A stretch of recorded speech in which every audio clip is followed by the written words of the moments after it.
May 27, 1997, a tornado was photographed in the high plains of Jarrell, Texas. 23 seconds later, another photo, and a couple minutes later, another. What the photographer didn't know was in just 8 minutes, 27 lives would disappear. Literally.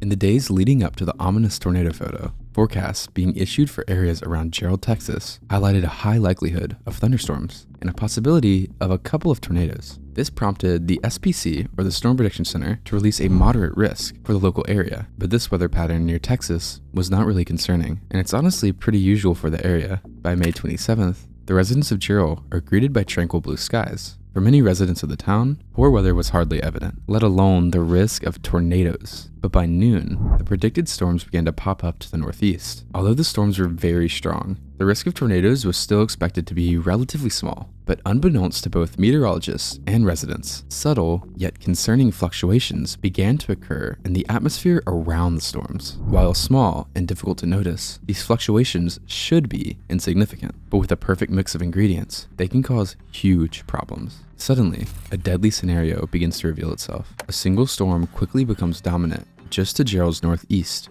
near Waco, Texas, and it begins to move towards the southwest. This is the opposite direction of how a typical thunderstorm would travel, which placed the otherwise unthreatened residents of Jarrell and surrounding areas in the firing line of a rapidly intensifying storm. At 1 p.m. CDT, a funnel cloud appears from the sky, and soon enough, a full tornado dropped down near Moody, Texas. The tornado meandered around a mobile home before destroying it and then immediately dissipating. This odd tornadic behavior would certainly not be a first on this day. Another tornado drops down from the supercell, and then another, and another, and another. All beautiful and all incredibly weak.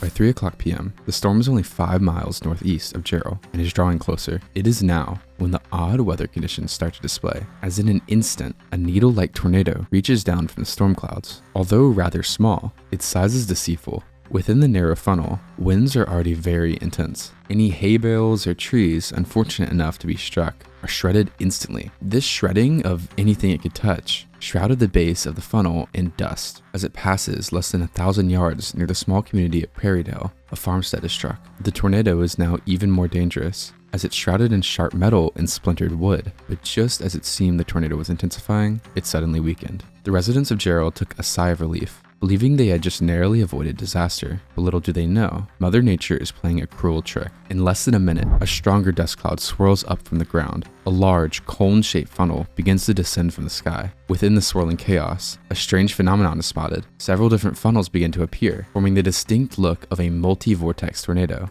a unique and intense type of tornado. Scott Beckwith is working at Jarrell Farm Supply when over the business's weather radio, he hears word of a tornado in Jarrell. Stepping outside, he rounds the building to the east end, where he quickly spots the massive snake slithering in the sky. In a rush, he runs back in and grabs his camera, taking pictures of what he's seeing. The first image looks straight out of a movie, and the ones following show a gorgeous twister dancing around in the sky. A brief gap occurs in the images until the next one is taken, but this one showed something much more sinister. What was initially a small rope tornado has now formed into a messy and large vortex with copious amounts of dust spraying outwards. In the next image, the tornado appears to grow even larger, and as the tornado progresses and the debris cloud briefly disappears, the beast emerges. The next image, however, would be one of the most infamous images ever taken of a tornado. The tangle of vortices from the intensifying tornado paint the picture of legs in motion, as if the tornado is walking. This type of image dates back centuries to ancient urban legend and is called a dead man walking tornado. Not only is this a terrifying description, but it would morbidly allude to what was about to occur. In mere minutes, the tornado would practically walk into Jarrell. Almost immediately, as the dead man walking image is taken, the tornado begins to tear up the ground. In a cotton field,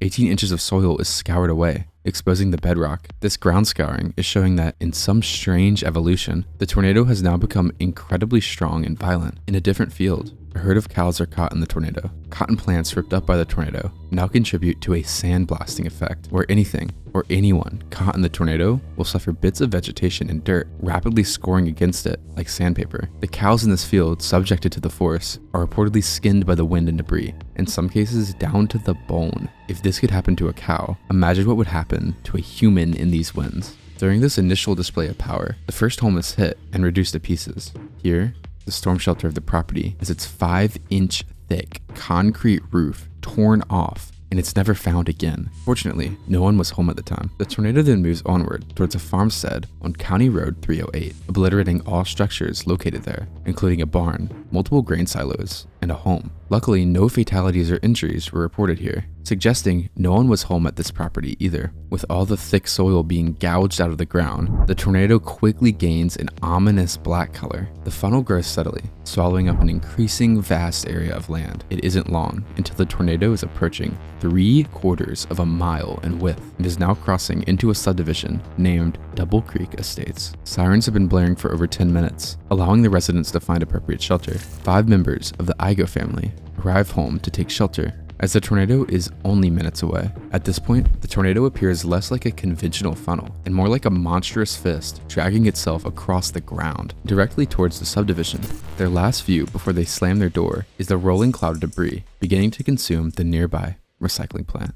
As the Igo family hurries into the central room of their home, the most appropriate shelter at their disposal, they can only pray it is enough to protect them from the worsening conditions outside. Meanwhile, at the recycling plant, all hell is being let loose. Steel beams are warped and snapped. Nearby roads are subjected to such extreme winds. Over 500 feet of asphalt is stripped away as the forward movement of the tornado begins to slow. The cloud of steel and mud begins to envelop the Igos. The sandblasting effect of the winds smashes in their windows and allows the torrent of air to begin tearing apart the structure. In an extremely horrifying turn of events, the tornado begins to slow down until it's practically stationary over the home, but it doesn't weaken, allowing the strongest winds to pound and tear their home minute upon minute. The effect is much the same as a huge power washer scouring the paint from their car before crushing and mangling it to the point where you can't even tell it's a car, and disassembling the home's walls before reducing the bricks to basically dust. It is minutes before the winds subside,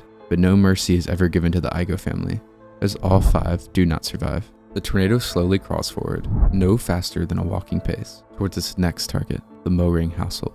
John and Michael Ruiz, realizing their trailer home will offer no safety from the approaching winds, rush to the neighboring Mowring family to shelter with them. Lacking an underground shelter, they quickly head to the most interior room of the well-built brick home. But tragically, much like the Igo family, the tornado shows no mercy.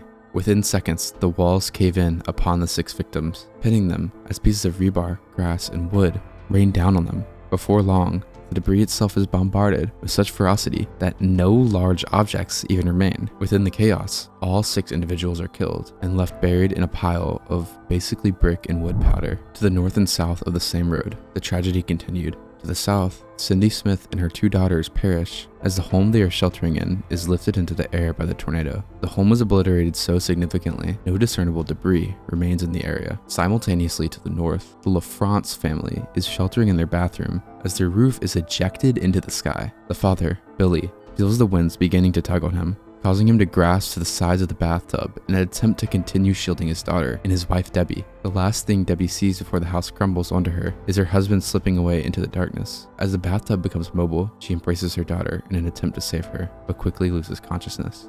Because there are nearly no storm shelters in the Double Creek subdivision, these families had no other choice than to try and survive the storm above ground. However, a select few have the fortune of a storm cellar on their property. 6 members of the Hernandez family seek refuge in their storm cellar as their home was swept away above them, whilst those seeking above ground shelter in the neighboring homes do not survive. At a different storm shelter, Michael Vrana, along with 18 other people, sit cramped and in fear as the winds howl above them. Many fear the cellar door will be torn off as the roar of the winds climb and climb. Thankfully, the tornado passes by without incident, and everyone in the shelter survives without a scratch. Without these 2 storm cellars in Double Creek, there's no doubt that many more people would have died. Although no more than 25 structures are impacted in Double Creek, a total of 27 people are left dead by the time the vortex leaves the community. The damage at directly impacted homes is incredible. Even among the most powerful tornadoes, debris from the destroyed homes indicates to an observer that there was once a structure located there. In Double Creek Estates, this is not the case. To someone viewing the aftermath, most would assume the area was never developed in the first place. Where homes once stood, only bare foundation slabs remain. Not even the plumbing is spared, as in many cases, it has been ripped up from deep within the concrete and shredded. Although the destruction is clearly attributed to the insane winds, there is no doubt that the slow movement of the tornado was a major factor that allowed the tornado to pulverize the community beyond anything in recorded history. While this could undoubtedly be referred to as the worst tornado damage to have ever been inflicted, it arguably isn't even the strongest tornado. But after the tornado finishes its rampage through Double Creek, the time it has before it dies is limited. It meanders to the west towards an unpopulated forest before slowly shriveling up and dissipating. But even before the tornado is gone, first responders and EMT crews are rushing to the hellish scene to help survivors. When they enter Double Creek, they discover that there's little hope that anyone in the path is alive. In the core of the damaged path, it is found that the survival rate above ground was 0%. First responders are joined by civilian volunteers in what is now victim recovery. At first, the search didn't find anyone. It isn't until closer inspection that the remains of the victims are identified. The identities of the deceased can only be found through use of dental records. As a seemingly futile search for survivors continues, the unbelievable occurs. By a peach tree just north of the core of the damage, Debbie LaFrance is found badly injured but still alive.